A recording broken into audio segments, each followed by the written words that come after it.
Friends, welcome back to my another blog. কি খবৰ আপোনালোকৰ? আজি মই আপোনালোকৰ লগত এটা চিম্পল ৰেচিপি শ্বেয়াৰ কৰিম।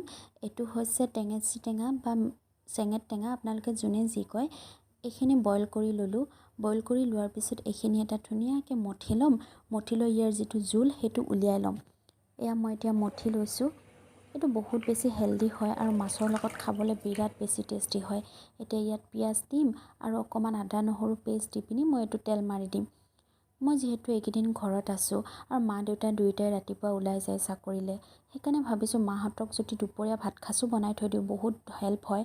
আৰু মা অকণমান অসুখীয়া হৈ আছে, সেইকাৰণে ভাবিছোঁ ভাত সাঁজ বনায়েই দিওঁ আৰু যিকেইদিন ঘৰত আছোঁ। আৰু নতুন নতুন ৰেচিপিও ট্ৰাই কৰা হ'ব। আৰু এয়া হ'ল ৰঙালাও আৰু আলু। মোৰ আজি খুব ৰঙালাও আৰু আলু পিটিকা খাবলৈ মন গৈছে। এয়া মোৰ পিটিকা ৰেডি হৈ গৈছে। ইয়াত মই তেল দিছোঁ, নিমখ দিছোঁ আৰু পিটিকা বনিব। তাৰপিছত মই বেঙেনা ভাজিম, কাৰণ বেঙেনা ভাজিটো মোৰ বহুত বেছি ভাল লাগে খাই। আপোনালোকে ভাল পায় নাই খাই কিনে? আৰু বেচনৰ লগততো আৰু বেছি টেষ্টি ন। এয়া ৰেডি হৈ গ'ল মই বনোৱা চিম্পুল খানা দুপৰীয়াৰ। এয়া হ'ল ৰঙালাও পিটিকা, ৰঙালাও আৰু আলু পিটিকা। এয়া হ'ল বেঙেন ভাজি আৰু এয়া হ'ল চালাড। তাৰপিছত এইটো হ'ল বাঁহগছৰ আচাৰ। এইটো মই বনোৱা নাই দেই, এইটো মায়ে বনাইছে চাগে। তাৰপিছত এয়া হ'ল মাটিমাহৰ দাইল আৰু এয়া হ'ল এই টেঙাটো বনাইছিলোঁ যে চেঙেত টেঙাটো, সেইটো টেঙা।